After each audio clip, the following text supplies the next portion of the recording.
અમદાવાદના શાહીબાગમાં નજીવી બાબતે હત્યા કરી દેવામાં આવી। ખાટલામાં બેસવા બાબતે બોલાચાલીમાં હત્યા કરાઈ।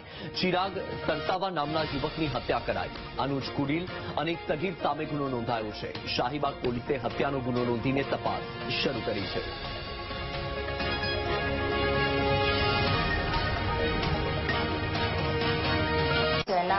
ગલ્લા આગળ ખાટલામાં બેસવા બાબતે આરોપીના મધર છે એમના દ્વારા કહેવામાં આવેલ કે ખાટલામાં બેસતો નહીં, જે બાબતે આરોપીના મધર તથા આરોપી તથા તેના ભાઈ સાથે જે ફરિયાદી છે એના ભાઈ વિશાલ સરસવાના ભાઈ ચિરાગ સરસવા તથા તેના મિત્રની બોલાચાલી તથા મારામારીનો બનાવ બનેલ અને જે દરમિયાન આરોપી જે છે અનુજ કુરેલ તથા તેના ભાઈ જે કાયદાના સંઘર્ષમાં આવેલ કિશોર છે તેમના દ્વારા ભોગ બનનાર જે છે ચિરાગ સરસવા એને ચાકુના ઘા મારી અને ઈજા કરવામાં આવેલ અને તે દરમિયાન જે ભોગ બનનાર છે ચિરાગ સરસવા જેનું મૃત્યુ નિપજેલ, જે અનુસંધાને શાહીબાગ પોલીસ સ્ટેશનમાં BNS કલમ 103 મુજબ ગુનો નોંધી આરોપીને હસ્તગત કરી તેમના વિરુદ્ધ કાયદેસરની કાર્યવાહી હાથ ધરવામાં આવેલ છે।